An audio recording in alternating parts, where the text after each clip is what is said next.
하겠습니다. 로마서 15장, 로마서 15장 말씀 우리 같이 펴시죠.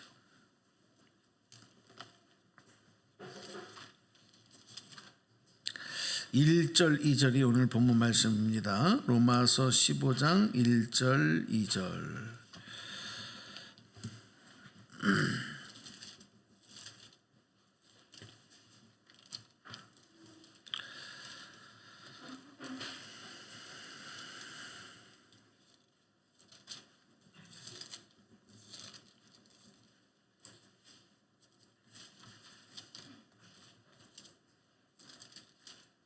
자, 우리 다 소리 맞추셔서 우리 함께 합독하려고 합니다.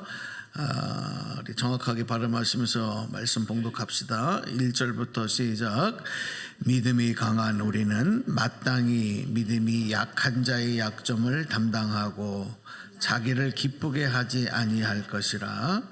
우리 각 사람이 이웃을 기쁘게 하되 선을 이루고 덕을 세우도록 할지니라. 아멘. 네.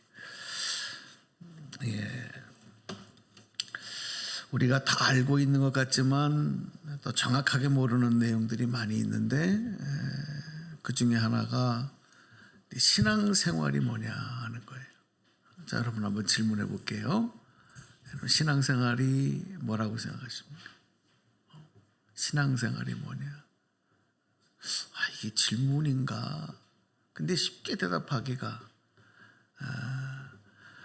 아마 그렇게 또 간단하진 않으리라고 생각합니다. 신앙생활이 뭐예요? 뭐 하나님 믿는 거죠. 예수님 믿고 사는 거죠. 교회 열심히 다니는 거죠. 예배 잘 드리는 거죠.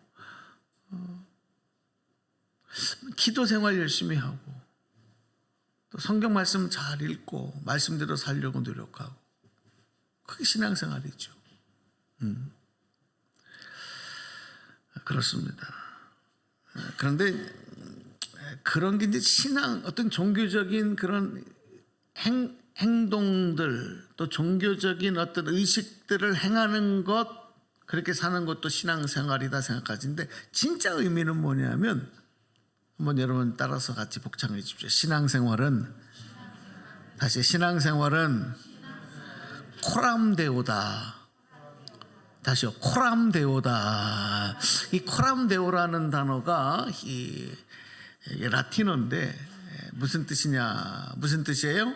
하나님 앞에서, 이런 뜻이에요. 하나님 앞에서. 그러니까 신앙생활의 진짜 의미는 뭐냐면, 우리가 하나님 앞에서 살아가는 거예요. 불꽃 같은 눈으로 우리를 바라보시고 지켜보시는 그 하나님의 눈앞에서 살아가는 삶을 신앙생활이다. 물론 여기에는 아까 말씀드렸던 그런 종교적인 어떤 신앙적인 행위들이 필요하겠죠. 그래서 신앙생활에서 제일 중요한 게 뭐냐면 하나님과 나와의 1:1 관계예요. 그렇죠? 그 1:1의 관계를 우리가 맺고 유지하기 위해서 아까 말씀드렸던 그런 예배생활, 기도생활, 말씀생활, 이런 게 필요한 거죠. 그런데 여러분 잘 들어보십시오. 신앙생활은 하나님과 나와의 관계를 맺고 유지하는 것만 신앙생활이라고 하지 않는다. 여기 하나가 더 플러스가 돼야 되는데, 그것은 바로 뭐냐? 다른 사람과의 관계에서도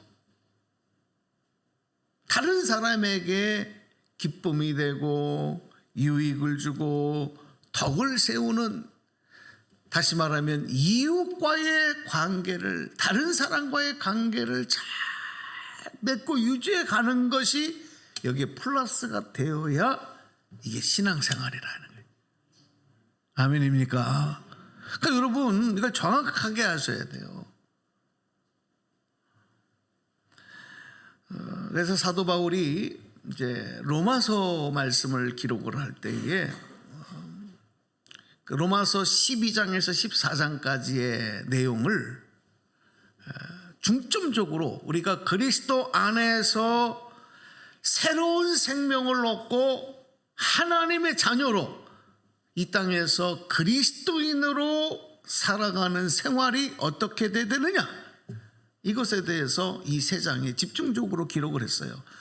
여러분 그 내용은 집에 가셔서 여러분이 로마서 12장, 13장, 14장은 한번 이번 주간에 꼭 읽어보셨으면 좋겠어요.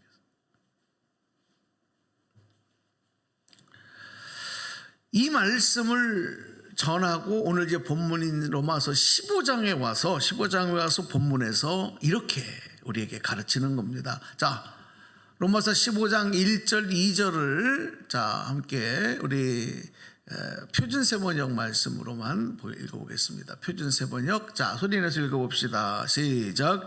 믿음이 강한 우리는 믿음이 약한 사람들의 약점을 돌보아 주어야 합니다. 우리는 자기에게 좋을 대로만 해서는 안 됩니다. 우리는 저마다 자기 이웃의 마음에 들게 행동하면서 유익을 주고 덕을 세워야 합니다. 아멘. 이렇게 우리에게 강조합니다.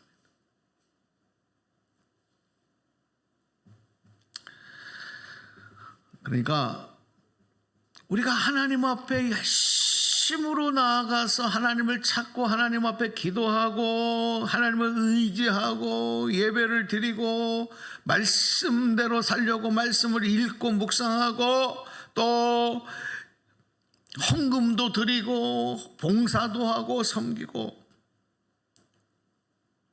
이걸 잘 해나가는데, 이거는 잘하는데 만약에 다른 사람과의 관계를 잘 맺지 못해, 이웃과의 관계에서 내가 그들의 기쁨이 되지 못하고 그들에게 유익을 주는 것이 아니라 손해를 끼치고 덕을 세우는 삶을 살지 못한다면, 그래서 하나님의 영광을 가리고 하나님의 영광을 나타내는 삶을 살지 못한다면 본인은 나는 믿음이 좋아, 나는 하나님 관계를 잘 맺고 있어, 나는 영성 관리를 잘해, 그렇게 생각할지 모르지만 그 사람의 신앙생활은 실패한 신앙생활 하는 거예요. 완전하지 못한 반쪽짜리 신앙생활. 오늘 여러분 신앙생활 성공적으로 하시기 바랍니다. 아멘입니까? 오늘 본문에서 강조하는 게 뭐예요? 오늘 본문에서 강조하는 게 믿음이 강한 사람이 믿음이 약한 사람들의 약점을 담당하라, 도와줘라. 그리고 자기에게만 좋은 대로 하지 말라. 나만 만족하는, 나만 기쁜 그런 신앙생활 하지 말라. 이 오늘 바울의 가르침이에요. 그 다음에 나를 기쁘게 하는 게 아니라 이웃을 기쁘게 하라. 그리고 내 생각대로 말하고 행동하는 게 아니라 이웃의 마음에 들게, 이웃을 기쁘게 행동하면서 그들에게 유익을 주고 덕을 세워라. 이건 지금 강조. 여러분 그렇게 살고 계셔요? 그렇게 생활하고 계셔요? 하나님과의 관계가 맺어지고 나면 세상에서는 이렇게 살아야 된다. 그게 신앙생활하는 거다.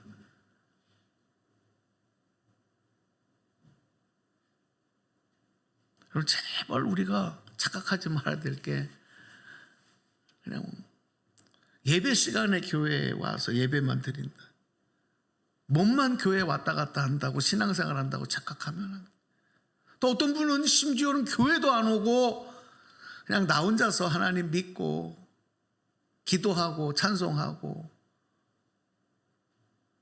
그러면 신앙생활 하고 있다, 내 믿음을 내가 지키고 있다. 이건 착각 중에 착각이고 오해 중에 신앙생활이 아니에요. 하나님과의 관계도 잘, 그래서 내 본인의 믿음도 잘 우리가 관리하고 더 시킬 수 있도록 기도하고 성령으로 말씀으로 충만해야 되지만 함께 더불어 살아가는 이웃들, 세상에서 또 교회 공동체 안에서는 나보다 믿음이 약한 믿음의 후배들을 위해서 내가 어떻게 해야 하느냐, 어떻게 해야 되느냐, 이게 큰 우리의 신앙생활에 있어서 실천해야 될 사항이라는 거예요. 제가 아는 기억하는 분 중에서는 처음 신앙생활하고 교회에 나와서 봉사할 때는 정말 좋은 일꾼이고 정말 좋은 사람이었는데 이분이 점점 직분이 집사님이 되고 권사님이 되고 장로님이 되고 그렇게 될수록 점점 자기의 옛사람의 본성이 나오는 거예요. 그래서 교회 공동체와 다른 사람에게 좋은 영향을 주는 것이 아니라 그 직분을 이용해서 오히려 나쁜 영향을 줘요.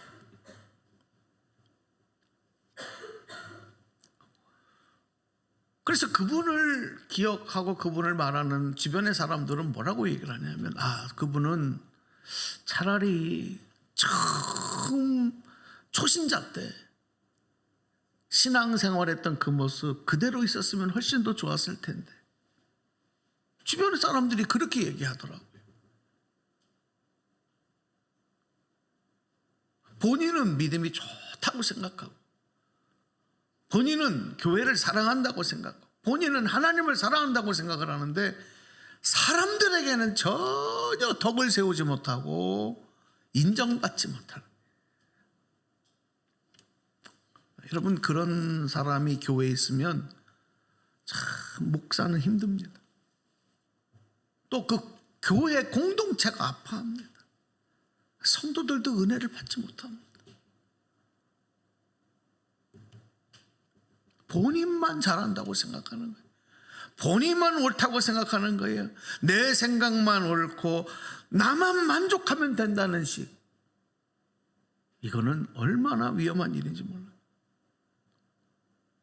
그것이 결국에는 하나님 관계도 이웃과의 관계도 실패한 것이라는 사실을 깨닫지 못하는 거죠. 착각 속에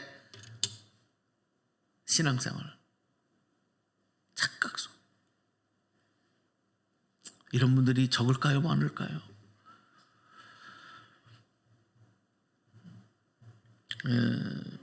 불교 소설에 서육이라고 하는 소설이 있는데 거기에 보면 우리 잘 아는 손오공 이야기가 나와요. 이 손오공이 바위 속에서 태어난 망나니 같은 그런 행동을 하면서 세상을 뒤흔들고 천상세계까지 올라가서 막 난동을 부린다는 거예요. 그래서 부처가 와서 그 손오공을 이제 제압하는 과정에서 거기서 무슨 가르침을 주냐면 손오공 네가 아무리 다 날뛰어도 결국 내 손 안에 있다.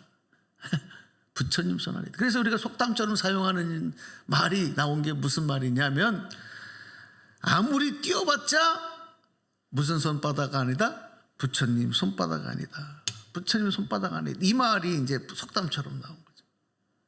자, 여러분.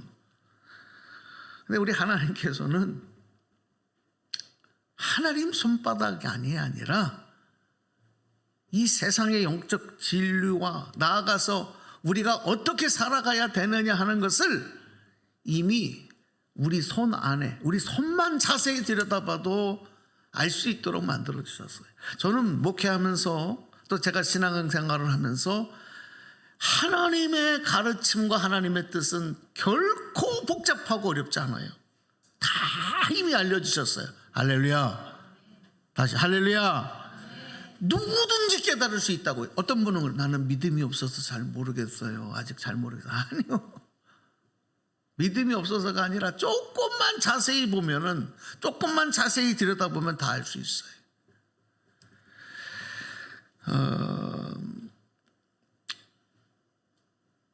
여러분 지금까지 인류가 이렇게 인류의 문화가 발달하고 세상과 그리고 삶과 과학 모든 이런 삶의 질이 이렇게 번성하기까지 가장 결정적인 중요한 그 기능을 한 것이 뭐냐면 바로 인간의 손입니다. 손.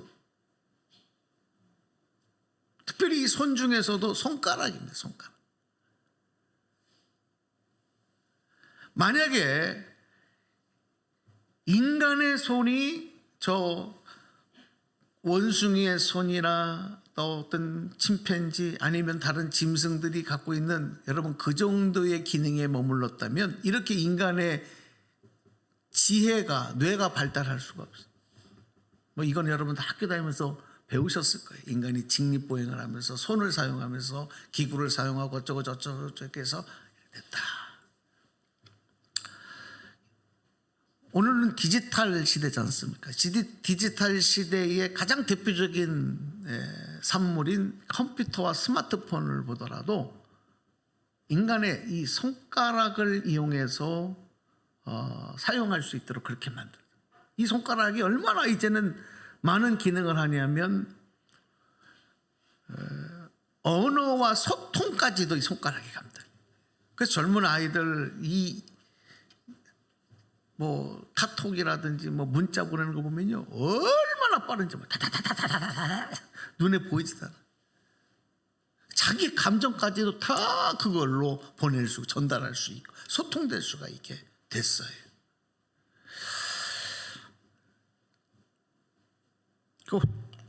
여러분 손을 한번 이렇게 보세요. 자기 손을 한번 이렇게 들여다보세요. 손을 한번 보세요. 5 손가락 중에 여러분 한번 보세요. 엄지손가락을 한번 자세히 한번 보십시오. 여러분과 함께 했던 수십 년을 함께한 이 손인데 뭐 매니큐어 뭐 여자분들은 바를 때나 봤을까? 얼마나 손을 엄지손가락만 한번 보시라고. 엄지손가락. 오늘 설교 제목이 뭐예요? 엄지 같은 사명자거든요. 자, 이제 저를 보세요.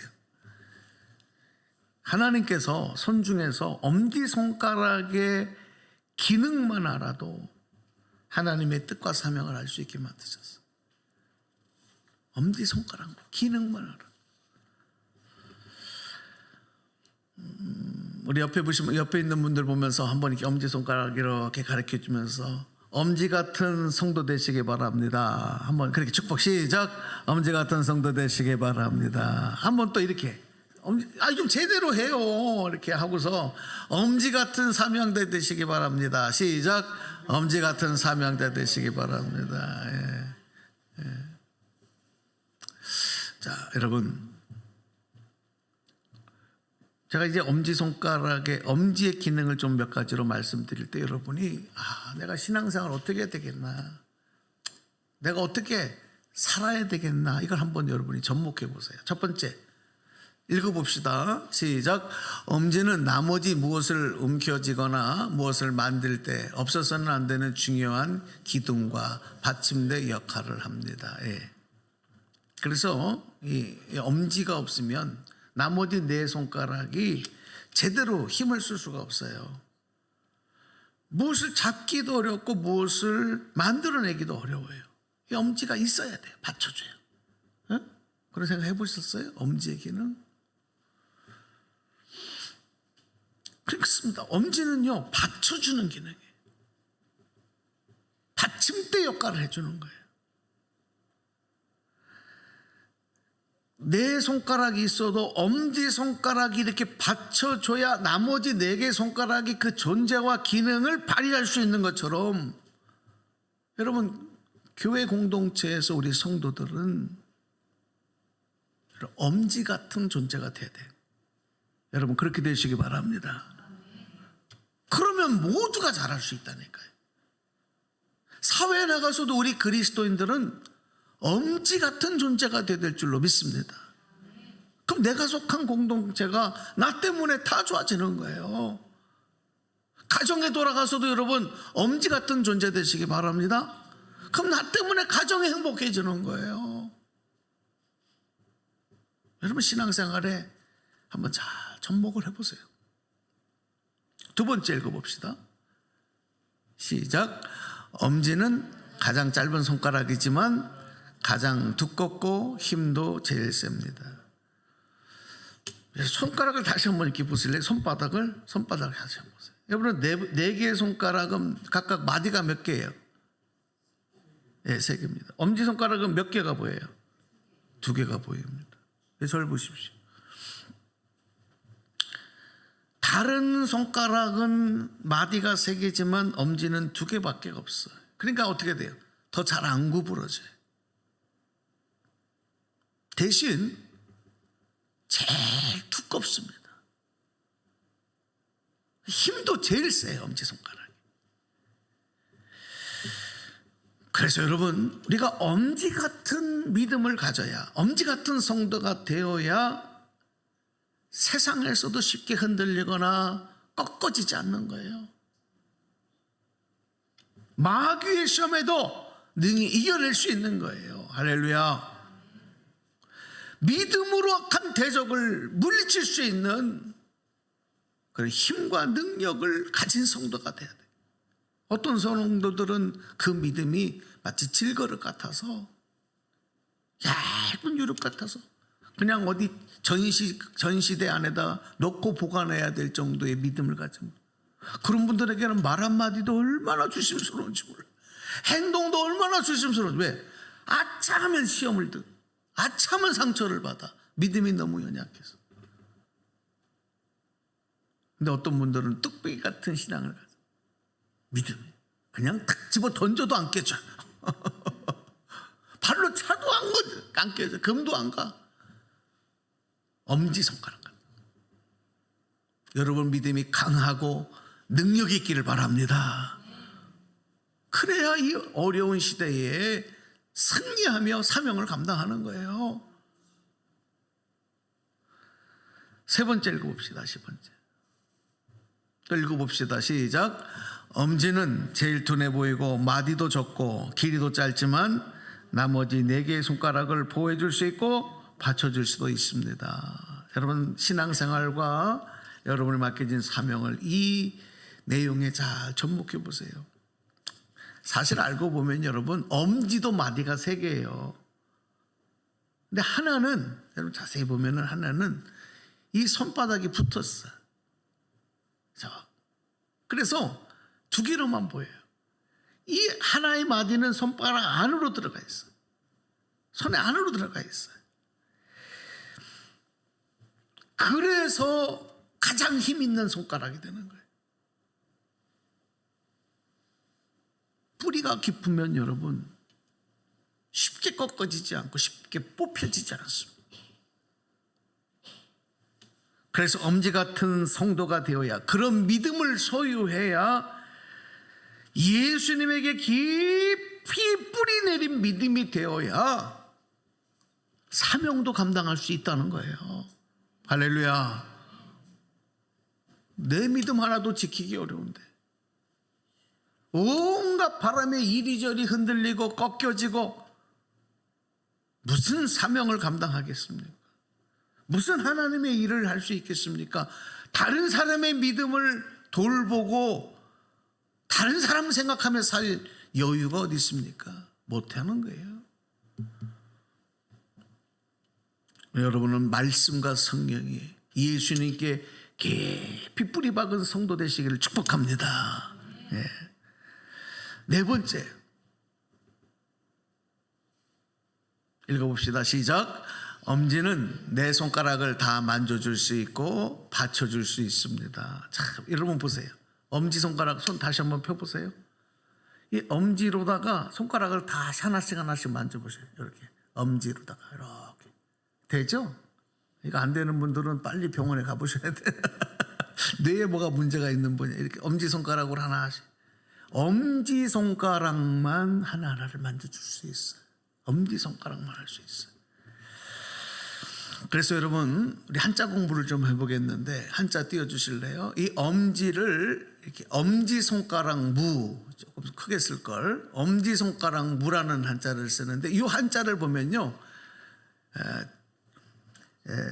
제방변, 옆에 제방변 이렇게 돼. 이게 사실은 손수자를 의미하는 거예요. 손수자가 옆에 쓰여지면 제방변을 쓰게 돼 있거든요. 이게 손수를 의미해요. 제방변에 뭐가 붙냐면 어미 모자가 붙어. 그러니까 손과 어머니가 붙은 거예요. 그래서 이 엄지손가락 무라는 한자에 담겨있는 의미는 뭐예요? 어머니의 강한 손이다, 이런 뜻이 있어요. 그래서 여러분, 우리가 최고를 표현할 때 엄지손가락을 이렇게 들잖아요. 최고. 이거는 당신이 최고야 라고 하는 표현이지만 왜 여러분 이렇게 들지 않고, 왜 이렇게 들지 않고, 왜 이렇게 들지 않고 이걸 들어요? 당신은 5손가락 중에서 어머니의 강한 손과 같은 존재입니다 라고 하는 의미를 가진, 그래서 엄지를 올려주는 거예요. 뭐 알고나 이렇게 하셨어요? 알고 이렇게 하셨냐고. 최고의 역할을 한다. 너는 최고의 역할을 한다. 이거예요. 여러분, 참 우리가 보면 엄지손가락을 지켜 세우지 아니하고 다른 손가락들을 하나씩 지켜 세우면 남 지적하는 도구. 그죠? 남 지적하는. 그 다음 손가락은 안 들게요. 그거 들면은 서양에서는 욕이야, 욕. 남 욕하는 표현. 그런데 엄지손가락을 지켜 세우면 뭐가 됩니까? 최고라는 표현, 내 마음의 감정이 가장 좋은 것을 표현하는 표현이 되는 거예요. 왜 엄지를 지켜 세우느냐? 우리가 코람데우 신앙생활 하면서 예수님께 깊이 뿌리박고 성령의 옷을 입고 다른 교우들에게 어머니의 강한 손과 같은 사랑의 손, 희생의 손의 역할을 감당하는 우리 성도들이 될 때, 또 엄지손가락에 하나 다른 손가락을 어루만져 줄 수 있고 쓰다듬어 줄 수 있고 더 받쳐줄 수 있는 역할을 하듯이 우리가 그렇게 할 때, 여러분 얼마나 하나님 기뻐하시겠어요? 우리가 속한 교회 공동체가 얼마나 은혜로워지겠어요? 여러분, 그런 성도 되시기를 축복합니다. 마지막 5번째 읽어봅시다. 시작. 엄지는 항상 내 손가락을 바라보고 있습니다. 다시 손가락 한번 보세요. 손 보세요. 엄지손가락이요. 자, 모양을 보세요. 그렇죠? 내 손가락은 앞을 보고 있는데 이 엄지손가락은 항상 내 손가락을 바라봐요. 하나님 참 기가 막히게 만들어 놓으셨지. 그리고요, 또 한 가지는 이 내 손가락은 자기들끼리 딱 붙어 있는데 엄지손가락만 혼자 좀 멀리 떨어졌어. 그래서 외로워요. 키도 작아요. 그리고 잘 가려져 있어서 잘 보이지도 않아. 가려진 손가락, 안 보이는 손가락. 그래서 여성들이 반지를 낄 때 이게 엄지손가락에는 잘 안 끼는 거예요. 뭐 간혹 끼는 사람들도 있겠지만은 잘 보이는 손가락에. 다이아몬드 반지 어디다 끼실 거예요? 엄지손가락에 껴요? 여기다 껴야 이렇게 해야죠. 이렇게 잘 보이지. 이렇게 할 때, 그죠?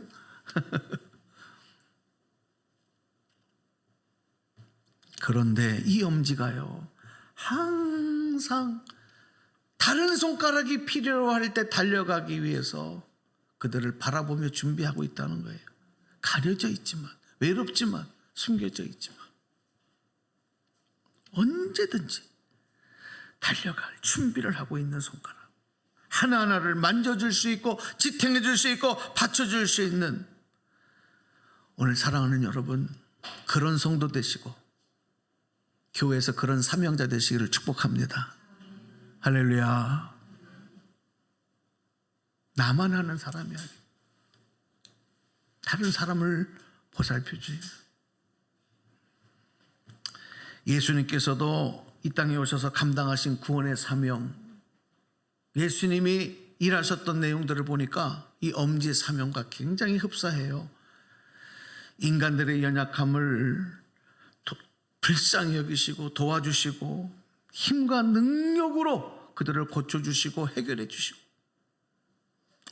하나님의 구원의 뜻을 완성하시기 위해서 그 고난의 길, 그 외로운 길을 가실 때도, 홀로 가실 때도 얼마나 힘드시고 외로우시고 피곤하셨을까. 그러나 한 영혼도 포기하지 않으셨어요. 사람들이 알아주지도 않아요. 제자들도 다 배신하고 떠나가. 그때도 그 외로움 속에서도 예수님은 엄지와 같이 끝까지 제자들을 바라보시고 그들의 영혼을 불쌍히 여기시고, 그리고 부활하셨을 때는요, 그 배신하고 도망간 제자들을 찾아가시잖아요. 그리고 그들에게 다시 힘과 소망을 주시면서 그들을 믿음으로 다시 일으켜 주셨어. 어쩌면 예수님의 사명이 그렇게 엄지와 같은지 몰라.